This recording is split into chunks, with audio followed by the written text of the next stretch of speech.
song is Adonai by Sarkodie and Castro. I really love that song because that song says that if God's yes is yes, nobody can say no. I mean, don't let anyone bring you down. Just do your thing, because if God says it's your time, it's your time. Yeah. Growing up, I grew up in a very strict home, typical strict Ewe family, and very religious at that. My mom used to take us to church all the time, every Sunday, and we used to do extra stuff during the week as well. I used to sing in church with my sisters.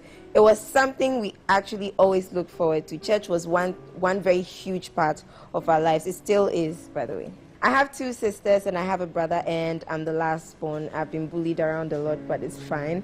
And I've been singing with my siblings for a really long time. We've sung in different churches. We've sung at people's weddings. I mean, yes, we've sung at so many places. Yeah, singing in churches and people's weddings and things like that, and to my mom for her to sleep. I never thought I'll be sitting in this chair as MzVee today. It never crossed my mind. God, if someone put like 5 million down and said, MzVee, I mean, Vera, you'll be MzVee in about 5 years, I'll say, no, you're lying, and I'll take your money. I've always believed that God gave me this voice, and everything I do is to glorify Him. Every time I sang, I actually wasn't singing to an audience. I felt what I was singing. I understood what I was singing. So I wasn't just standing in front of a crowd singing because I had to sing, but I understood what the song meant, and it actually had an impact on me while I was singing. Church denomination, I grew up as a Presbyterian, and I'm still a Presbyterian, but I really don't think denominations matter when it comes to your personal relationship with God. So, yeah. I used to sing with my sisters and my brother sometimes. He never wanted to sing. It was like we forced him to sing all the time. So when we stand on stage and we are singing, you will see he's just frowning his face, but he has to sing. So, yeah. I used to sing with my siblings all the time, and that was fine by my parents because, you know, it was church and we were young and, you know, it was just by the way. But when I decided to do this professionally as a career, it didn't sync well with my parents at all. My mom, it was okay, but my dad, no. It took quite a long time for him to understand me and for him to say, okay, just go ahead and I support you. I don't think God was deserting me in any way when my father was saying no to music. I'm the kind of person, I think everything happens for a reason. I know everything happens for a reason. So I don't take things too seriously. If something bad happens to me, I mean, if you meet any very close friend of mine, just ask them. They'll tell you that, oh, Vera, if her phone, she buys a new phone today and it falls down somewhere, she'll be like, oh, my phone, that very nice one. But after like 2 minutes, that's it. I even forget it, because I know that when God closes a particular door, you don't force it open. You actually have to just relax, take your time, and look through the other door He's opened for you. So I really didn't take it as anything crazy. God has deserted me when my father was saying no. I just rolled with it. And I knew He would come along with this whole thing one day anyway. My dad didn't actually call me and say, Vera, you can go ahead and sing. He just started not to complain too much about it. And at a point, he wasn't complaining at all. And at a point, when I get home, he's like, MzVee, what's up? And I'm like, oh, God. That's just so weird. But I'm used to it right now, and he's really excited for me. Sometimes he'll call me and be like, oh, I saw this video of you and you didn't dance too well, and this performance wasn't too good. Oh, this was amazing, you know. So right now he's really involved in my career and all, and I'm very excited about that. Song number 4 will be by Sissy Winans, Mercy Said No. I love that song because it tells me that no matter what situation I'm in, God is not going to give up on me. He's going to be there throughout. He's going to be there and watch me grow through it. So I love that song. And you're still chilling with me right now on Shades. Mainstream showbiz, how I landed here. Let me see. It started out as a joke. I was just following a friend, Samira Buhari. She was like, let's go see Richie. I said, okay. We went to see Richie, and all of a sudden, I was in the studio recording every other day. And all of a sudden, it became serious. And all of a sudden, I loved it and I couldn't do without it. That's how I landed mainstream. I was in a group D3 before I became MzVee, before I went solo. It started out with Samara Bari and myself. She introduced me to Richie. And we wanted it to be a girl band. So Richie found Angela Bamford, who was the third member, and she was amazing, by the way. So we kicked it off from there, and she had to be replaced after some time because she had to go abroad to study. So she was replaced by Fitnat. She was amazing as well. But you know, girls, school, travels, family, makeup, cramps. You can't imagine the number of excuses. You can't get us all three in a place when you want to. It was quite hard, so we all just decided to chill and do our own thing. So being in a girl band, the band I was in, was amazing. You can't imagine. When we are going for shows, we used to get really nervous and we used to rely on each other. We used to gossip a lot. We used to complain about Richie till we were satisfied. We used to do everything together. So going solo was a very huge twist to it. It was a really huge change. It was drastic. I mean, I had to do everything by myself, and at a point I feared things won't go so well. But you know, my mom was there throughout, my dad was there, my sisters were there, and they always said, you can do it, Vera, you can do it. You don't always have to have people around you to do what you want to do. So they really pushed me and they advised me, and yes, I stayed strong, and Richie was also really supportive. The challenges I faced singing, I'll say the main part was my family. It wasn't so easy hearing that their last born wants to sing. You know the rumors you hear about the industry, and you know, the girls have to sleep with this and sleep with that to get to where they want to, and there's smoking and the drugs and all the bad stuff. That's all they knew about the industry. So it took a really, really long time for them to become okay with it. My mom had to come over to the studio a few times, and she saw everything. She was like, this is not bad. This is not what I hear on the streets. This is actually very cool. This is very normal. She met Richie's mom and they clicked, and everyone just accepted it like that. So that should be like my hardest time during my music career. The transition from my quiet life to the limelight hasn't been easy because there are so many things I didn't understand. Like, for example, when I was by myself, when I was Vera, I wasn't MzVee, I was very quiet. When I'm in public, I keep to myself. I didn't like to go out. I was always at home. I did what I was told, and that was Vera. But I became MzVee, and all of a sudden you have to say hi to everybody, you have to smile, you have to do so much interaction. That wasn't my thing. I didn't know how to interact. It was the hardest thing ever. But okay, I cried a few times. I broke down several times because I wasn't getting used to it, and I was always asking when I will get used to it. But I've come this far. It hasn't been easy, but I'm still learning. So the transition, not too good, but I'm getting there. How do I deal with internet bullies? The trick is not to deal with them. I mean, some people will just not like you, but I don't think it's a bad thing. I also don't like certain things, so I really don't think it's a bad thing if someone doesn't like you. They might prefer someone else, and that is just fine by me. So I really just don't deal with them. I just do my thing. I can put something up. I put a picture up with my mom some time ago, and someone wrote, excuse me, Che, Ashao. And I laughed. I was like, okay, this is way out of context, but I just scratched it. I mean, it's okay. So, you know, when you get bullied on social media, sometimes you have like very strong fans. They stick by you no matter what. Even if you have a horrible song out, they will say the song is nice.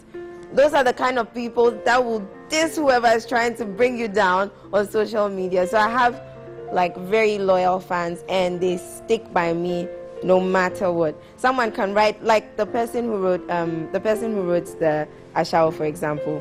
I didn't have to say anything. I had people just handle the person for me. So it was so cool. Me, I just sit back and I laugh. It's before I couldn't handle it. Before I'd always look at it and cry and say, why am I doing this? And I'm not good. And this is happening and that is happening, because I had a very quiet life. But right now, I'm used to it. I mean, write anything. Just write what you feel like. I'm good. Song number 3 will be by our very own Kwesi Oting, It Be God Will He Bless Me. I just love that song. It is true. It's God that blesses us. It's God that does all that we want for us. He takes care of us. He's with us through thick and thin. So I love that song. I have an instance that makes me feel like this is divine intervention. What's happening to me right now is divine intervention, because I've never said this out before, but I grew up not being too happy.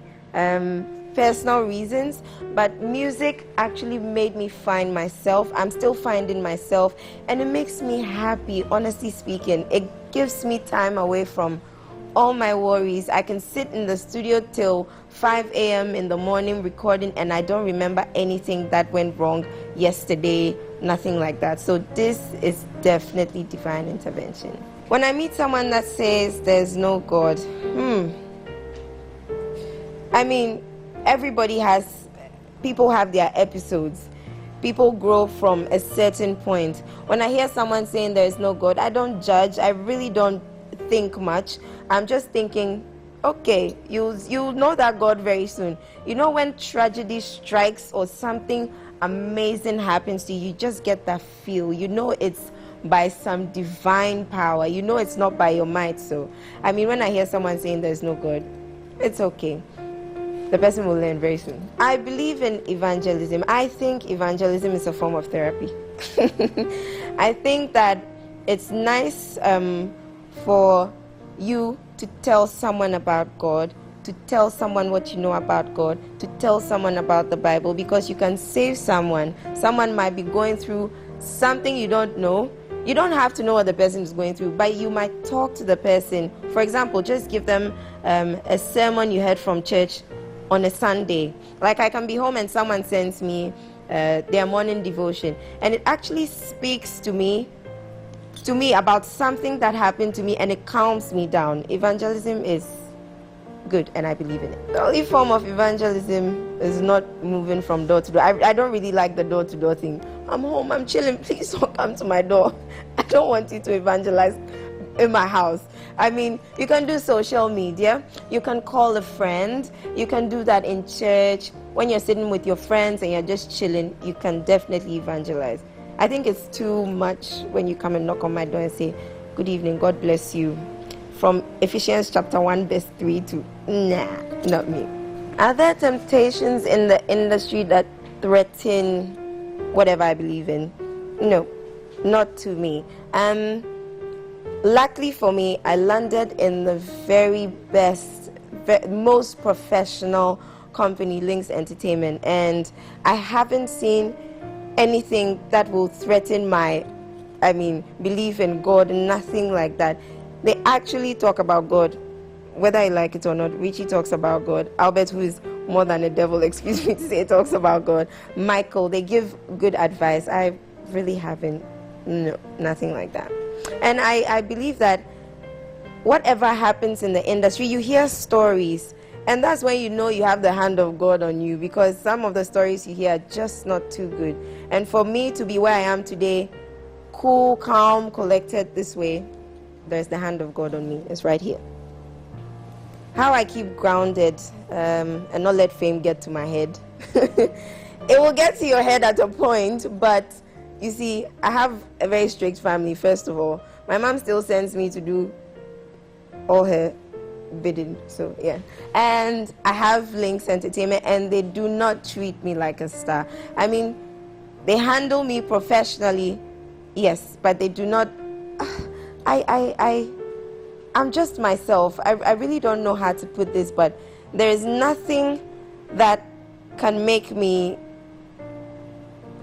act out of place, act out of who I am, because the people I'm surrounded by won't let that happen. My mom will slap me till I cry. Sit down and don't behave the way you are behaving right now because you're a musician. It doesn't happen like that. My day-to-day life in the industry is very, very, very hectic. God, you can't even imagine. Before I started singing, I thought, oh, when you say you're a musician, okay, you go to the studio 2 seconds, you're done, you're out. You can be recording a song for a month. If you're not inspired, you're not inspired. I can sit in the studio from morning till dawn, go home the next day, have like 5 interviews lined up the next day, and I have to study as well. It's not easy at all. It's really not easy. It's difficult. But because I love what I do, it helps me, it boosts me. So, yeah. I school at Ghana Telecom University. How do people treat me in school? I don't know. You can tell some people don't want to come close to you because maybe they feel you'll be rude, or I don't know, some people maybe just don't like you. And there are some that are so cool. They'll come take pictures with you and chat with you as if they've known you from like forever. And that makes me feel so okay, because I know I'm a musician and I go to school and I would like people to talk to me. I would like to talk to people, but sometimes I sit down and I can see everybody just behaving a certain way around me, like it's not normal. So I like it when I go to school and people come around and I can go to people and talk and stuff like that. The most difficult decision I've ever had to make is to school and do music. I don't like it. It's very hard. Am I treated differently in school? No, not really. But some of my lecturers know I'm MzVee. They know I sing. And sometimes they'll call me and say, oh, they saw me on TV and they saw me doing the song. What song was that? I know they don't know the song, but they're just asking. And it's just cool. I don't get any special treatment like that. I think I'm rather bullied. Level 100, one of my lecturers came to class. I'll mention his name. And he was looking at me funny, so I realized that this guy has been seeing me on TV. So I put my head down for a second. And then he was talking about something in relation to things like music, stuff like that. So he was like, I know there's this girl in this class who sings, and I've been seeing her on TV. Where did she come to school today? And everyone said no, because they knew I wouldn't like to stand up and show everybody my face. And I didn't like stuff like that. So he looked for me in the class, made sure I stood up, and sang for everybody to hear. It was crazy, but yeah. Christianity is still attractive to the youth, but a lot of the youth are put off by Christianity because, honestly speaking, every church you go to has their way of, life, how a Christian should be. And I think it just stresses a lot of people that people just want to praise God and worship God. And if you restrict them like that, I don't think, it will help in situations. But I still think it's attractive to the youth. All the things I see on social media, and being a musician and being out there, while my personal life can be, when my personal life can be out there as well, it's made me very guarded, definitely. I don't do things by heart. I make sure everything I do is calculated, because you want your career to move on, you want to grow bigger, and there are certain things that can stop that from happening. So I'm definitely very guarded when it comes to social media, what I put out there, what I don't put out there. With your natural girl on shades. I think fashion nowadays, one word, crazy. I don't know. I watch TV and then I see someone wearing like a sack, and then it's amazing, and it's in the 2015 collection, and you have to get it, and it has this designer name and you just have to get it. Fashion is crazy, very crazy. Stay away. Fashion in the church has definitely grown shorter, but church is not for holy people. Church is for sinners like myself, so you can't judge anybody. People right now, Charlie, people are chilling in church. When you go to church, people have all sorts of styles on, but it's okay. If it's not bad, it's fine. It's okay. How do I keep in tune with my faith? I think that my family has held that down for me. I'm sure if I didn't have my family around and I was just all about work, my faith would have been like somewhere else by now.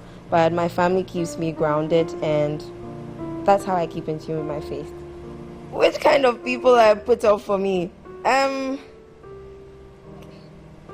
not sure. You see, I don't judge. So I'm actually, till I really get to know you, I cannot dislike you. I don't know. Let me say, people who don't dress properly, people who are unkept. I'm definitely put off by rude people. I'm definitely put off by people who think, you can't progress. I mean, you can have something and someone is looking at you and someone is like, that kind of look, But I mean, I'm put off by people who don't embrace success, who think that you should be at a certain level. That thing is such a put off, my God.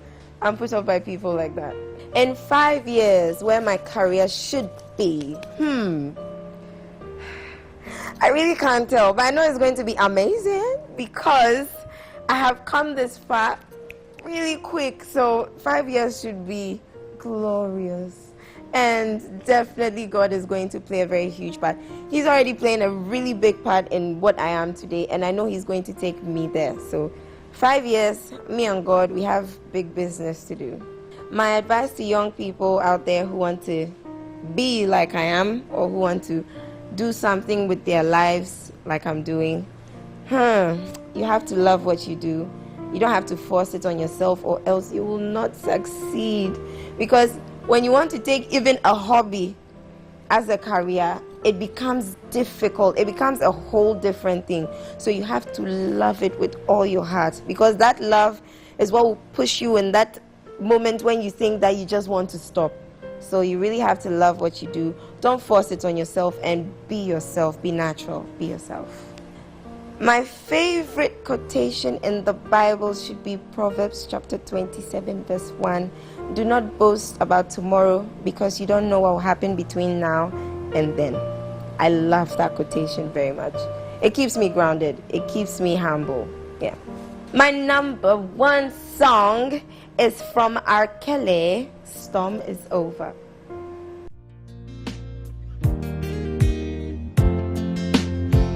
Life, all that with you.